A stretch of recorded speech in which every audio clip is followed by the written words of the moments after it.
Hello students, आज हम 10th class का भूगोल में फर्स्ट चैप्टर संसाधन एवं विकास का अध्ययन करेंगे।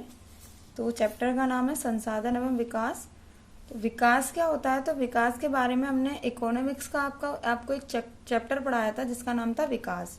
तो विकास क्या होता है? हमने विकास बताया था कि जहाँ पर हम नई चीज़ों को सीखते हैं और नई चीज़ों को गेट करते हैं, उनको हम अचीव करते हैं, नई चीज़ों को सीखने से हम नई नई चीज़ों का विकास करते हैं अपने अंदर, उसे हम क्या कहते हैं? विकास कहते हैं।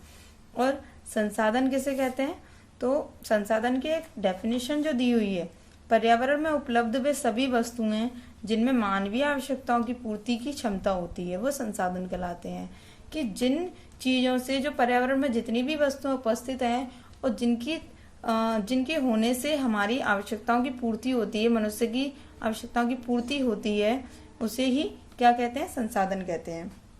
और संसाधनों का विकास उनकी संभाव्यता एवं प्रौद्योगिकी पर निर्भर करता है। तो संसाधन जो है उनका विकास किन चीजों पर निर्भर करता है? अगर हम कहें कि गर्मी हो रही है और गर्मी में हमें पंखे की आवश्यकता है, तो पंखा चलाने के लिए हमें किसकी आवश्यकता होगी? बिजली की आवश्यकता होगी।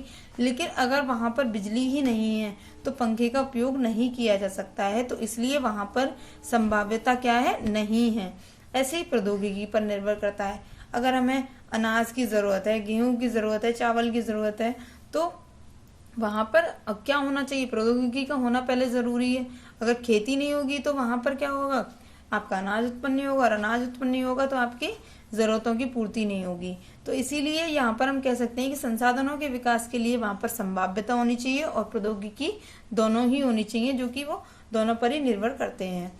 समाज में संसाधनों का उचित वितरण मानव जीवन की गुणवत्ता और वैश्विक शांति दोनों दृष्टिकोण से अति महत्वपूर्ण होता है। दोनों ही दृष्टि से जो संसाधनों का उचित वितरण होता है वो दोनों ही दृष्टि से बहुत महत्वपूर्ण होता है। तो संसाधनों का जो प्रकार है वो आपके दो प्रकारों में बांटा गया है मूल रूप से। एक है आपका प्राकृतिक, दूसरा है आपका मानवीय।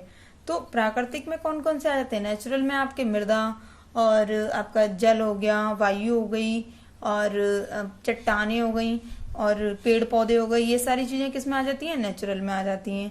और आपका मानवीय में क्या कौन आ जाता है? ह्यूमन, इसे हम ह्यूमन मेड भी कहते हैं। मानवीय में कौन आ जाता है? जो कि मनुष्य के द्वारा जो चीजें बनाई जाती हैं उसी को हम क्या कहते हैं?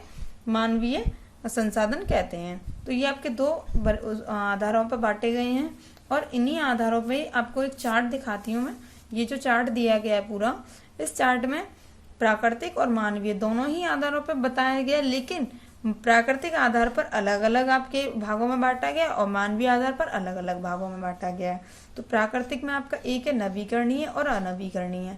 नवीकरणीय में आपके और दिए गए हैं नीचे सतत अथवा प्रवाह, दूसरा दिया गया जैव। अब जैव के अंतर्गत भी आपके दो दिए गए हैं, प्राकृतिक वनस्पति और दूसरा उसमें वन्य जीव। ऐसे ही अब इसमें प्राकृतिक के में ही जो नवीकरणीय हमने पढ़ा, अब हम पढ़ेंगे अनवीकरणीय। अनवीकरणीय में क्या दिया गया कि अनवीकरणीय के दो पार्ट्स दिए गए, पुनः चक्रीय और अचक्रीय। मानवीय, अब हम मानवीय में देखते हैं कि संरचना एवं संस्थाएं। तो यहाँ पर जो संरचनाएं की जाती हैं या संस्थाओं का निर्माण किया जाता है वो मनुष्य के द्वारा किया जाता है। ये ह्यूमन मेड चीजें हैं, इसलिए इसको मानवीय संसाधन कहा जाता है। मात्रा एवं गुणवत्ता की पहचान कौन करता है? मनुष्य करता है, इसलिए इसे भी मानवीय संसाधन के अंतर्गत रखा गया है। अब हम नेक्स्ट इसमें पढ़ेंगे संसाधनों का वर्गीकरण। संसाधनों का वर्गीकरण, तो संसाधनों के वर्गीकरण में हम देखें कि इसमें आपको किसके आधार पर पहले बताया जा रहा है? प्राकृतिक संसाधनों के वर्गीकरण के आधार पर बताया जा रहा है। तो इसमें आपके चार बताए गए हैं, चार भागों में बांटा गया प्राकृतिक संसाधनों को। एक है आपका उत्पत्ति के आधार पर, दूसरा है आपका समाप्यता के आधार पर, और तीसरा है आपका स्वामित्व के आधार पर, और फोर्थ दिया गया है विकास के स्तर के आधार पर। तो अब हम इसमें देखेंगे कि उत्पत्ति के आधार पर आपके जो बताए गए हैं वो दो भागों में बांटा गया है। तो दो भाग कौन कौन से? जैव संसाधन और अजैव संसाधन। तो जैव संसाधन का मतलब ही आप देखते हैं बायोटिक रिसोर्सेज इंग्लिश में कहा जाता है। तो इन संसाधनों की प्राप्ति जीव मंडल से होती है। ये जिनमें जीवन पाया जाता है, या हम कह सकते हैं कि जिनके अंतर्गत जीवन पाया जाता है, उसी को हम जैव संसाधन कहते हैं। जैसे मनुष्य, पशुधन, वनस्पति एवं जीव आदि। और कोयला और पेट्रोलियम को भी जैविक स्रोत के रूप में माना जाता है। लेकिन क्यों इसको पेट्रोल और कोयले को जैविक स्रोत के रूप में क्यों माना जाता है? क्योंकि ये जीवित रूपों के क्षय से बनते हैं। जैसे कि हम कहें कि कोयला किससे बनता है? पेड़ पौधों से बनता है। और पेड़ पौधे किस में आते हैं? जैव संसाधन में आते हैं। और पेट्रोल को हम कहें तो पेट्रोल हजारों वर्षों से जो चीजें आपकी जो जैव संसाधन की होती हैं, जैसे कि छिलके वगैरह हो गए और आपके जो जीव जंतु मर जाते हैं, उसके क्षय रह जाते हैं, वो जमीन में दब जाते हैं और उसके बाद में आपका किसका निर्माण होता है? पेट्रोलियम का निर्माण होता है। इसीलिए इन दोनों ही स्रोतों को किसके अंतर्गत रखा गया? जैविक स्रोत के रूप में माना जाता है और इसे जैव संसाधन भी कहा जाता है। अब हम पढ़ेंगे अजैव संसाधन इसके बाद। तो अजैव संसाधन क्या है? वे संसाधन जो निर्जीव वस्तुओं से बनते हैं। तो जैव संसाधन में जीवन पाया जाता है और अजैव संसाधन निर्जीव होते हैं, निर्जीव वस्तुओं से बनते हैं, उसे हम अजैव संसाधन कहते हैं। जैसे कि मृदा, धातुएं और चट्टानें, इनमें जीवन नहीं पाया जाता है, इसलिए हम इसे क्या कहते हैं? अजैव संसाधन कहते हैं। अब नेक्स्ट है इसमें समाप्यता के आधार पर। समाप्यता के आधार पर भी दो भागों में बांटा गया, नवीकरणीय और अनवीकरणीय। तो नवीकरणीय में कौन से हैं? वे संसाधन जिन्हें हम दोबारा से प्रयोग नहीं कर सकते हैं, जिनका हम दोबारा यूज नहीं कर सकते हैं, उसी को हम क्या कहते हैं? अनवीकरणीय स्रोत कहते हैं। नवीकरणीय स्रोत कहते हैं वे संसाधन जिन्हें भौतिक, रासायनिक या आंतरिक प्रक्रियाओं द्वारा नवीकृत या पुनः उत्पन्न किया जा सकता है। उन्हें नवीकरण या योग्य या पुनः पूर्ति योग्य संसाधन कहा जाता है। जैसे कि सौर ऊर्जा। तो सौर ऊर्जा क्या है? जो कि हमें सूर्य से प्राप्त होती है, और सूर्य से जो प्राप्त होती है सौर ऊर्जा, उसी को हम जैसे कि आप देखते हैं कि जब सूरज से हमें वो धूप मिलती है और हम उसमें धूप में बैटरी अगर किसी की चार्ज करते हैं, तो रात में क्या करते हैं? हम उसको उसकी सहायता से, उस बैटरी की सहायता से हम बल्ब का प्रयोग कर सकते हैं। और उससे ही अगर हम वो बैटरी खत्म हो जाएगी, उसके बाद हम दूसरे दिन भी उसे रिचार्ज कर सकते हैं। और इसी तरीके से हम देखते हैं कि सौर ऊर्जा का हम दिन में भी उपयोग कर रहे हैं और रात में भी उपयोग कर रहे हैं। तो यहाँ पर क्या है? ये नवीकरणीय स्रोत है, जिसे कि पुनः चक्रण करके हम दोबारा यूज कर सकते हैं और इसे ये खत्म नहीं होती है। सौर ऊर्जा कभी खत्म नहीं होती है। हम देखते हैं कि हमें पूरे दिन धूप देने के बाद में भी दोबारा दूसरे दिन भी सूरज निकलता है और उसी तरीके से हमें धूप प्राप्त होती है, विटामिन डी प्राप्त होती है, और इसी को ही हम नवीकरणीय संसाधन में रखते हैं। अब पवन ऊर्जा। पवन ऊर्जा क्या है? जहां पर जो खुले स्थान होते हैं, राजस्थान हो गया, गुजरात हो गया, वहां पर पवन चक्कियों का प्रयोग किया जाता है। तो पवन चक्कियों के द्वारा भी आपकी बिजली लाई जा सकती है। और जल हो गया, जल से आपकी बिजली बनती है। वन एवं वन्य जीव हो गए, ये आपके किस में आ जाते हैं? नवीकरणीय संसाधन में आ जाते हैं, जिनका हम दोबारा से उपयोग कर सकते हैं। और अन्य स्थानों पर, मतलब जैसे कि जल का हम पीने के लिए भी यूज करते हैं और लाइट के लिए भी यूज करते हैं। और जल हम आज पी लेंगे, क्या हमें दूसरे दिन नहीं मिलेगा? लेकिन ऐसा नहीं है। तो हमें जल डेली ही, प्रतिदिन ही मिलता रहता है, और उसको इसी को हम क्या कहते हैं? नवीकरणीय संसाधन कहते हैं। जल का निर्माण होता रहता है जमीन में। जमीन के अंदर देखा होगा कि आपने, जल का निर्माण होता रहता है जमीन के अंदर से, हम पानी की प्राप्ति करते हैं। अब हम नेक्स्ट है इसमें अनवीकरणीय संसाधन। अनवीकरणीय संसाधन कौन से होते हैं? जिनके दोबारा से प्रयोग नहीं किया जा सकता, जो कि एक बार यूज करने के बाद में बिल्कुल समाप्त हो जाते हैं। ये संसाधन लंबी भूवैज्ञानिक समावधि के माध्यम से बनते हैं। ये संसाधन एक बार प्रयोग करने पर समाप्त हो जाते हैं, अतः इन्हें पुनः प्रयोग में नहीं लाया जा सकता है। इस प्रकार के संसाधनों में खनिज एवं जीवाश्म ईंधन आदि शामिल होते हैं। जैसे कि हम कहें कि जैसे कि कोयला और पेट्रोल, ये दो आपके ऐसे पदार्थ हैं जिन्हें आप यूज करने के बाद आप इनकी दोबारा प्राप्ति नहीं कर सकते। अगर हम कोयले को जला दें तो क्या हम पुनः अवस्था में उसे कोयले के रूप में पा सकते हैं? नहीं। ऐसे ही हम पेट्रोल की बात करते हैं। अगर पेट्रोल को हम यूज कर लें तो क्या हम दोबारा से उस पेट्रोल को यूज कर सकते हैं? क्या बिना उसके पेट्रोल के उसमें नई पेट्रोल नहीं डलवाएंगे तब तक हम क्या गाड़ी को चला सकते हैं? नहीं चला सकते। इसीलिए इनको क्या कहा गया? अनवीकरणीय संसाधन में रखा गया है, कोयला और पेट्रोल को। तो स्वामित्व। अब हम नेक्स्ट है इसमें स्वामित्व के आधार पर। तो स्वामित्व के आधार पर 4 भागों में बांटा गया है। स्वामित्व के आधार पर 4 भागों में बांटा गया है। पहला है इसमें व्यक्तिगत संसाधन, दूसरा है सामुदायिक संसाधन, तीसरा है राष्ट्रीय संसाधन, और चौथा है इसमें अंतर्राष्ट्रीय संसाधन। तो व्यक्तिगत संसाधन क्या है? व्यक्तिगत संसाधन वे संसाधन है जो निजी व्यक्तियों के स्वामित्व में होते हैं, जैसे कि खुद के पर्सनल जो चीजें होती हैं, जैसे व्यक्तिगत संसाधन कहलाते हैं। जैसे कि एग्जाम्पल में हम देते हैं बागान, कृषि करना, एक किसान की होती है। चरागाह भूमि, जहाँ पर भैंस पाओं को चराया जाता है। तालाब और कुओं का जल, जहाँ पर तालाब और कुओं का जल होता है, आदि निजी व्यक्ति के संसाधन के उदाहरण हैं। नेक्स्ट इसमें दिया है कि सामुदायिक संसाधन। सामुदायिक संसाधन क्या होते हैं? सामुदायिक संसाधन वे संसाधन होते हैं जिनका स्वामित्व समुदाय के सभी सदस्यों के पास समान रूप से उपलब्ध होता है। मतलब कि जैसे कि एक समूह है, कॉलोनी है एक, और वहां पर एक कुआं बना हुआ है, तो क्या एक व्यक्ति के लिए तो होगा नहीं वो कुआं, एक व्यक्ति के लिए तो होगा नहीं कुआं, तो वो कुआं जो होगा वो सभी पूरी कॉलोनी वालों के लिए होगा। तो उसको हम क्या कहेंगे? सामुदायिक संसाधन के रूप में कहेंगे। जैसे कि गांव के चारण भूमि हो गई, चराने वाली, जो अपने भैंस वगैरह को चराने के लिए जाते हैं, एक चारण भूमि उसको कहते हैं हम। और तालाब हो गया, शमशान भूमि हो गई, एक व्यक्ति का तो होगा नहीं शमशान भूमि। शहरों में सार्वजनिक पार्क हो गया, पार्क में घूमने के लिए सभी व्यक्ति जाते हैं। पिकनिक स्पॉट हो गया, खेल का मैदान हो गया आदि। अब नेक्स्ट है इसमें राष्ट्रीय संसाधन। राष्ट्रीय संसाधन में क्या है? पूरे देश का, उसमें पूरी गवर्नमेंट का आपका हक होता है। तकनीकी स्तर पर देश में पाए जाने वाले संपूर्ण संसाधन राष्ट्रीय संसाधन हैं। इन संसाधनों पर देश की सरकार का कानूनी अधिकार होता है। खनिज संसाधन, वन एवं वन्यजीव, जल तथा राजनीतिक सीमा के अंतर्गत संपूर्ण भूमि राष्ट्रीय संपदा के अंतर्गत आती है। जैसे खनिज संसाधन हो गए, या वन हो गए, या वन्य जीव, जल वगैरह की जो प्राप्ति होती है, तो आप ये किस में आ जाते हैं? सरकार के क्षेत्र में आ जाते हैं। राष्ट्र पूरे देश के उसमें क्षेत्र में पाए जाते हैं। इसलिए देश में पाए जाने वाले संपूर्ण संसाधन किसमें आ जाते हैं? राष्ट्रीय संसाधन के अंतर्गत आ जाते हैं। नेक्स्ट है इसमें अंतर्राष्ट्रीय संसाधन।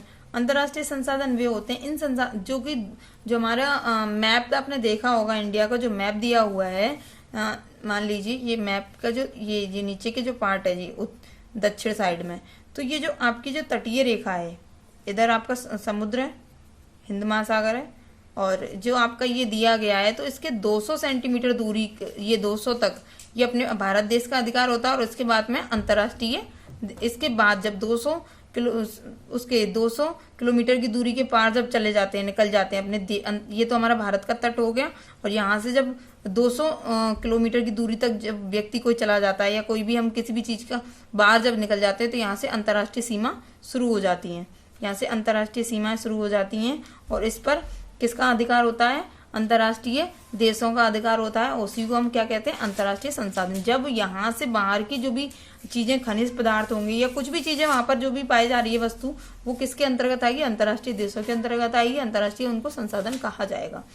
तो इसमें हम इनमें पढ़ सकते हैं, इन संसाधनों पर संचालन स्वामित्व का अधिकार अंतर्राष्ट्रीय संसाधनों के पास रहता है। और एवं उदाहरण स्वरूप तट रेखा से 200 किलोमीटर की दूरी, अवर्जन आर्थिक क्षेत्र, एक्सक्लूसिव इकोनॉमिक जोन के बाद खुले महासागरीय संसाधनों पर किसी देश का अधिकार नहीं होगा। ऐसे संसाधनों का उपयोग अंतर्राष्ट्रीय आधिकारिक संस्थाओं की सहमति के बाद ही संभव होगा। अब विकास के स्तर के आधार पर, फोर्थ है आपका विकास के स्तर के आधार पर। तो विकास के स्तर पर के आधार पर भी आपको 4 भागों में बांटा गया है। पहला है आपका संभावी संसाधन, दूसरा विकसित संसाधन, और तीसरा भंडार और संचित कोष। तो संभावी संसाधन कौन से हैं? जहां पर जिन संसाधनों की संभावना होती है, जैसे कि मैंने अभी आपको बताया था कि पवन ऊर्जा की जो संभावना है वो आपकी गुजरात में है, राजस्थान में है, लेकिन वहां के लोग उस चीज को उपयोग नहीं करते हैं। वे संसाधन जो किसी प्रदेश में उपस्थित होते हैं परंतु उनका विकास उचित रूप से नहीं हुआ है, मतलब उपस्थित तो हैं लेकिन उसका प्रयोग वहां पर नहीं किया जा रहा है, तो वो क्या कहलाते हैं? संभावित संसाधन। जैसे कि गुजरात, राजस्थान में पवन और सौर ऊर्जा उत्पादन की अपार संभावना है, परंतु वहां के लोग इस चीज का विकास नहीं कर पाए हैं और इस चीज का उपयोग नहीं करते हैं। अब विकसित संसाधन। विकसित संसाधन कौन से? वे संसाधन जिनका सर्वेक्षण किया जा चुका है और उनके उपयोग की गुणवत्ता और मात्रा निर्धारित की जा चुकी है, वो विकसित संसाधन कहलाते हैं। एग्जाम्पल में आपका कोयला और पेट्रोलियम आ जाता है, क्योंकि कोयला और पेट्रोलियम जो हमारे दो ही संसाधन ऐसे हैं जिनको विकसित संसाधन के आधार पर रखा गया, जैसे कि तकनीकी उपलब्धता एवं पहुंच का स्तर संसाधन की गुणवत्ता और विकास को निर्धारित किया करता है। भंडार। भंडार क्या होते हैं? पर्यावरण में उपलब्ध वे पदार्थ जो मानव की आवश्यकताओं की पूर्ति कर सकते हैं। पर्यावरण में जो भी संसाधन है जो कि मानव की आवश्यकता की पूर्ति कर सकते हैं परंतु उपयुक्त प्रौद्योगिकी के अभाव में उसकी पहुंच से बाहर है, उसे भंडार कहते हैं। जैसे कि जमीन के अंदर कुछ, मान लीजिए कुछ खनिज पदार्थ है जिनसे हमारी आवश्यकता की पूर्ति हो सकती है, लेकिन कुछ ऐसी प्रौद्योगिकी नहीं है जिसके द्वारा हम उसे अपने पास ला सकें या उसको जमीन के अंदर से निकाल सकें, तो वो क्या है, वो उसे हम क्या कहेंगे, भंडार कहलाते हैं। वही उदाहरण के लिए जल दो ज्वलनशील गैसों जैसे हाइड्रोजन और ऑक्सीजन का यौगिक है। जो जल है हमारा दो गैसों के द्वारा बना हुआ है, जैसे हाइड्रोजन और ऑक्सीजन का यौगिक बनकर बना है, तथा यह ऊर्जा का मुख्य स्रोत बन सकता है। यह किसका मुख्य स्रोत बन सकता है, ऊर्जा का। परंतु इस उद्देश्य से इसका प्रयोग करने के लिए हमारे पास आवश्यक तकनीकी ज्ञान नहीं है। तकनीकी ज्ञान नहीं है, तकनीकी नहीं है, आप कुछ भी कह सकते हैं, जहां पर किसी भी चीज का होना और उस चीज को हम उपयोग नहीं कर सकते हैं, केवल किसकी वजह से, जहां पर तकनीकी नहीं होने की वजह से, उसी को हम किसका नाम देते हैं, भंडार कहते हैं। अब है आपका इसमें संचित कोष। तो संचित कोष क्या है, यह भंडार का वह भाग है जो तकनीकी ज्ञान के द्वारा भविष्यों की आवश्यकताओं के अनुसार उपयोग किया जा सकता है। मतलब जो भंडार है वह भाग है जो कि आगे जाकर भविष्य में उनका प्रयोग नई तकनीकों के द्वारा किया जा सकता है, उसी को हम क्या कहते हैं, संचित कोष कहते हैं। जैसे कि एग्जाम्पल में ले लीजिए आप, नदियों के जल को विद्युत पैदा करने में प्रयुक्त किया जा सकता है, परंतु वर्तमान में इसका उपयोग सीमित पैमाने पर हो रहा है, लेकिन भविष्य में इसका प्रयोग किया जा सकता है। यहाँ तक आपने समझ लिया होगा। अब आपका नेक्स्ट है इसमें संसाधनों का विकास। तो संसाधनों का विकास, जैसे कि आपने संसाधन जो होते हैं, हमने बताया कि संसाधन आपने पढ़े कि पेड़ पौधे प्राकृतिक होते हैं, मानव निर्मित होते हैं, और इन्हीं संसाधनों की निर्माण के लिए, विकास के लिए क्या है, संसाधन क्या है, एक प्रकृति की देन है, परंतु मानव ने इसका अंधाधुंध उपयोग किया है। जो संसाधन है, पेड़ पौधे हैं, मनुष्य ने क्या कर दिया, उनका लालचवश उनको काटना शुरू कर दिया है, अपने घर मकान बनाना, उनके द्वारा वस्तुओं का निर्माण करना और उनको बेचना। उससे क्या हो रहा है कि प्रकृति जो है एक तरीके से अस्त व्यस्त हो चुकी है प्रकृति। तो असमान संसाधन वितरण, जिसके कारण कुछ विशेष लोगों के हाथ में संसाधनों का संचय हो गया, जिनके कारण समाज संसाधन संपन्न और संसाधन विहीन में बट जाता है। कि जहां पर संसाधन तो है, लेकिन मनुष्य ने क्या किया, उसको काटना शुरू कर दिया, जलाना शुरू कर दिया है, उसकी वजह से क्या हो गया है, और कुछ संसार में क्या हो रहा है, संसाधन विहीन में बट गया हमारा संसार। संसाधनों के अत्यधिक दोहन से, मतलब कि संसाधनों के अत्यधिक कटाव से जो परिस्थितियां, समस्याएं, जैसे कि वैश्विक तापमान, ओजोन परत ह्रास और पर्यावरण प्रदूषण, जो जैसे कि पेड़ पौधे हैं उनको कटाव से क्या हो रहा है, वैश्विक तापमान, जैसे कि ग्लोबल वार्मिंग जो हो रही है, और ओजोन परत है, ओजोन परत जो आपकी लेयर है वो की जो भी पर्यावरण जो आपकी इसको तापमान को कम करती है, उसमें छिद्र पाया गया है कि एक छिद्र हो गया, किसकी वजह से, पर्यावरण प्रदूषण के कारण, ग्लोबल वार्मिंग के कारण। और पर्यावरण प्रदूषण फैलता है, भू निम्नीकरण आदि उत्पन्न होते हैं।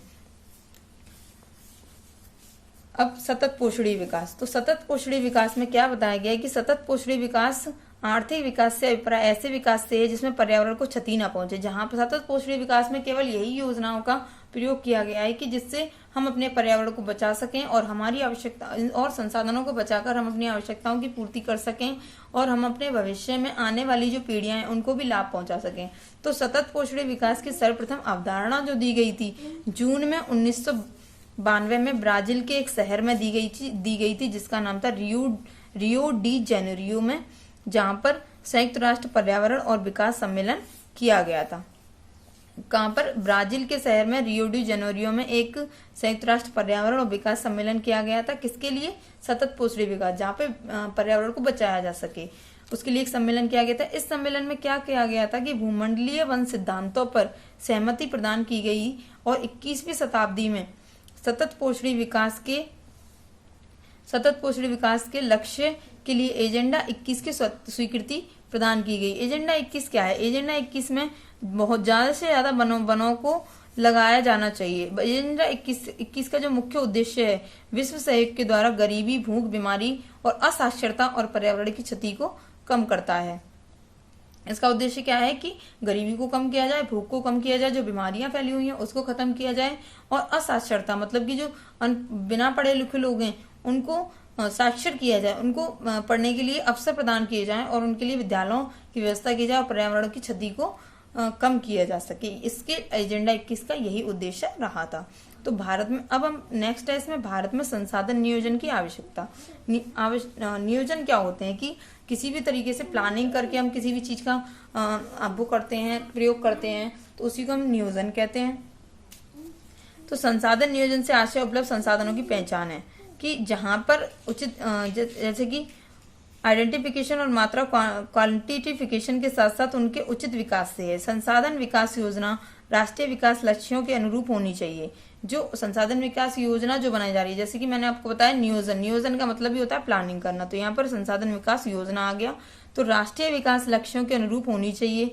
भारत में संसाधन विशाल मात्रा में उपलब्ध हैं, लेकिन उनका विकास अपर्याप्त है। भारत में जो संसाधन है बहुत अच्छे तरीके से हमारे भारत में उपलब्ध हैं, लेकिन कुछ तकनीकियों की वजह से उन चीजों को अपर्याप्त मात्रा में उनका विकास नहीं हो पा रहा है और असमान रूप से उन्हें वितरित किया जाता है। भारत में संसाधन नियोजन की आवश्यकता को निम्नलिखित उदाहरणों द्वारा देख सकते हैं। पहला उदाहरण है इसमें झारखंड, मध्य प्रदेश और छत्तीसगढ़ आदि प्रांतों में खनिजों और कोयले के प्रचुर भंडार हैं, लेकिन तकनीकी के संस्थागत समर्थन की कमी है। झारखंड में, मध्य प्रदेश में, छत्तीसगढ़ में खनिज और कोयले के प्रचुर भंडार है, लेकिन वहां पर तकनीकी और संस्थागत समर्थन की कमी है, इसलिए वहां पर उसका विकास नहीं हो पा रहा है। अरुणाचल प्रदेश में जल संसाधन की प्रचुरता है, परंतु यहाँ आधारभूत विकास या अर्थात मूल विकास की कमी है। राजस्थान में पवन और सौर ऊर्जा संसाधनों की बहुतायत है, लेकिन जल संसाधनों की कमी है। कुछ राज्य जैसे कि पंजाब और हरियाणा में संसाधनों की कमी है। पंजाब और हरियाणा में संसाधनों की कमी है, परंतु वहां पर उनकी राज्य की आर्थिक स्थिति बहुत ही मजबूत है। लद्दाख को शीत मरुस्थल कहा जाता है। हमारे जो भारत में 2 मरुस्थल हैं, एक है आपका राजस्थान में और दूसरा है आपका शीत मरुस्थल। अलग अलग भागों में बांटा गया। यह प्रदेश सांस्कृतिक विरासत का धनी है, परंतु यहाँ प्राकृतिक संसाधनों की कमी है। अब संसाधन नियोजन की प्रक्रिया, यहाँ पे जो प्लानिंग की जा रही है वो किस तरीके से की जाएगी, यहाँ पे पॉइंट्स दिए गए हैं। देश के विभिन्न प्रदेशों में संसाधन की पहचान कर उनकी तालिका बनाना चाहिए और उनके जो कार्य हैं क्षेत्रीय सर्वेक्षण मानचित्र बनाना और संसाधनों का गुणात्मक और मात्रात्मक अनुमान लगाना एवं मापन करना सम्मिलित होना चाहिए। उपयुक्त कौशल और प्रौद्योगिकी का उपयोग करके संसाधन विकास के लिए योजना तैयार करनी चाहिए। संसाधनों संबंधी विकास योजनाओं को राष्ट्रीय विकास योजना में समन्वय स्थापित करना चाहिए। भारत में